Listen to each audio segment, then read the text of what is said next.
I think there might be other options. Would you like to go over those options? Justin Fields. I know So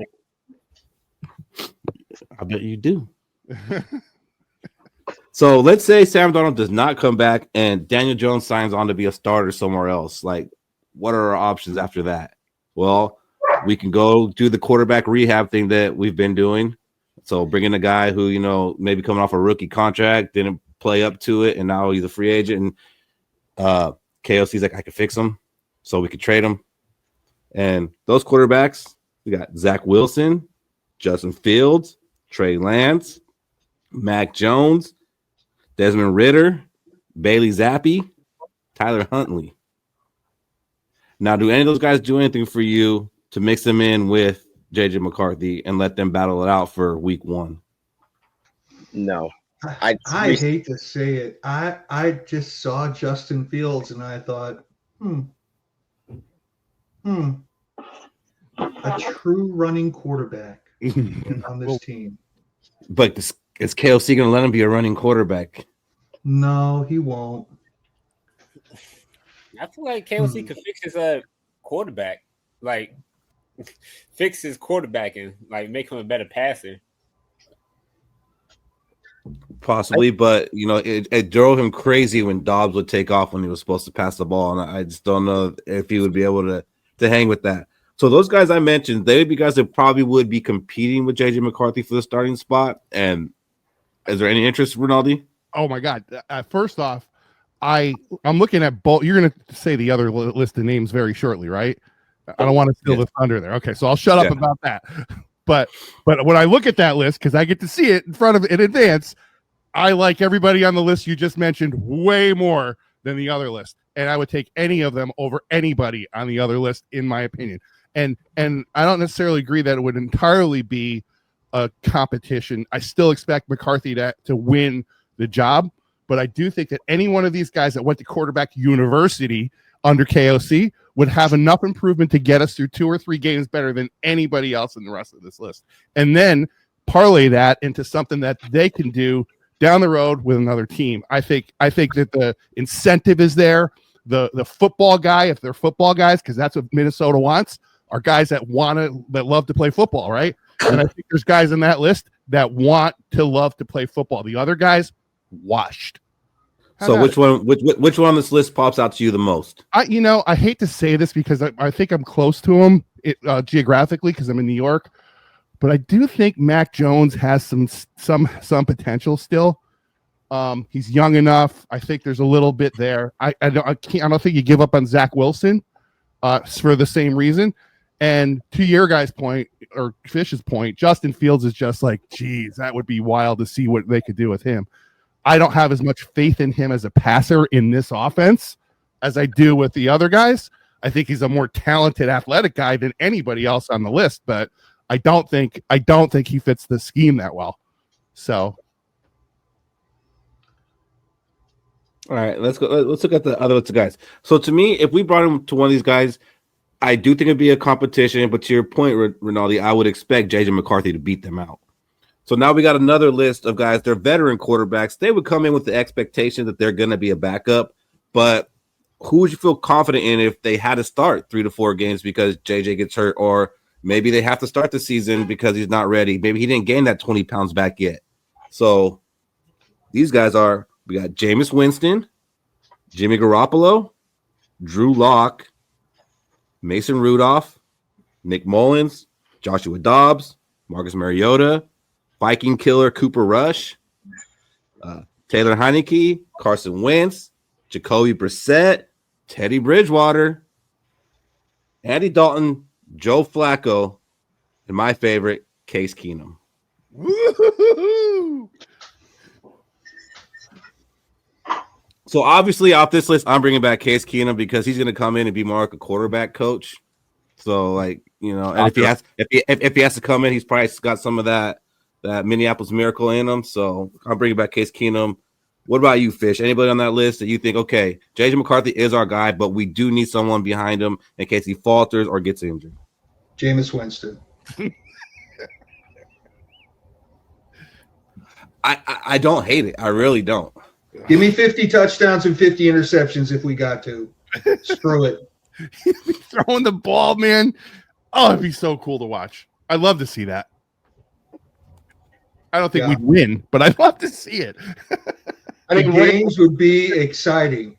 What is our expectations for next year? Win the division. It can't be 14 wins, right? With who quarterbacking? I'm assuming McCarthy, right?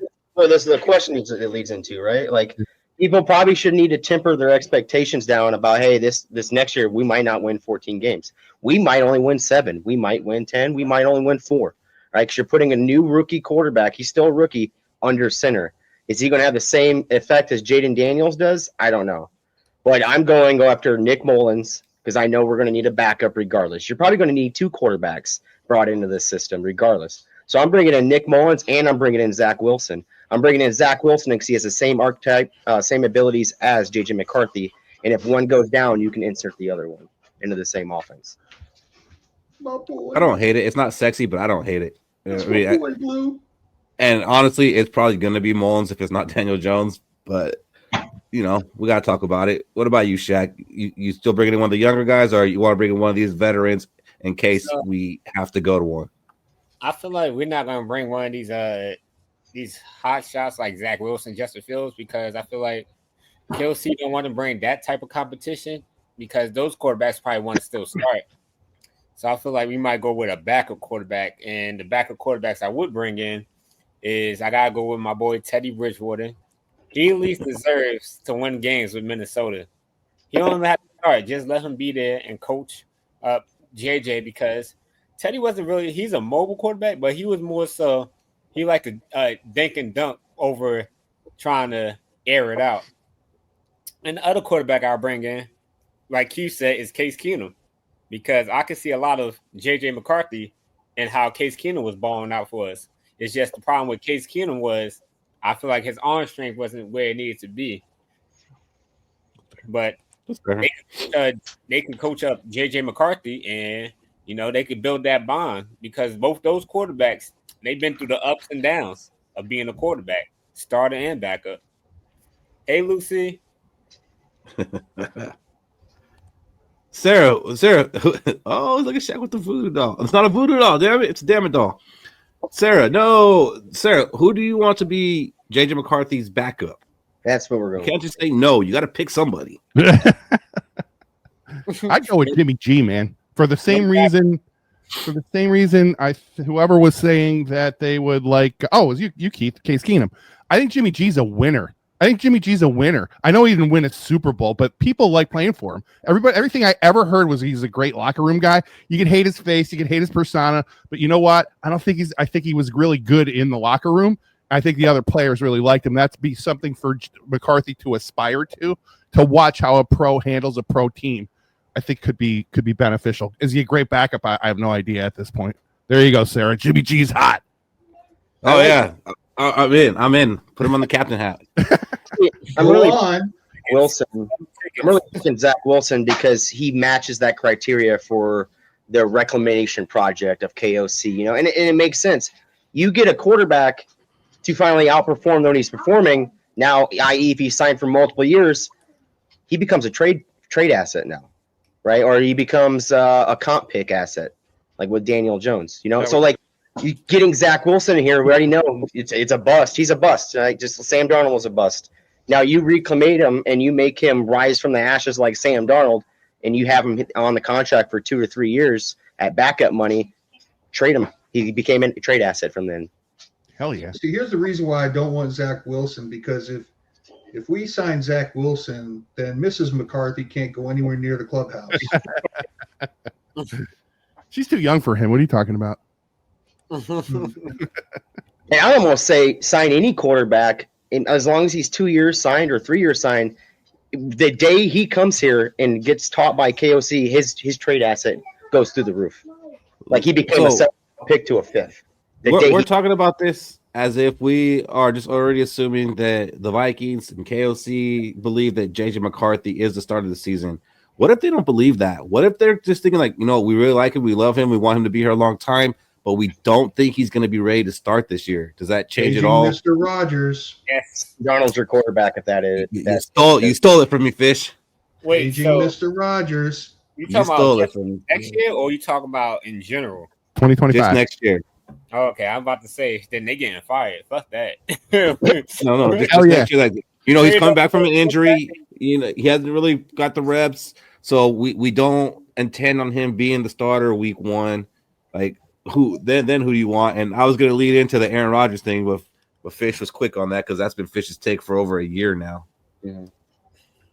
If JJ McCarthy, it's coming closer to fruition than ever. I know. Sam I don't want it. I'm just saying. I've seen it. I didn't want it to happen the first time, and it didn't end up too bad. But no, I don't want it. He would drag this team down. Not who I want. Yeah. But I mean, if suddenly they signed it, you better believe I'm jumping on that Super Bowl hype train. Come on.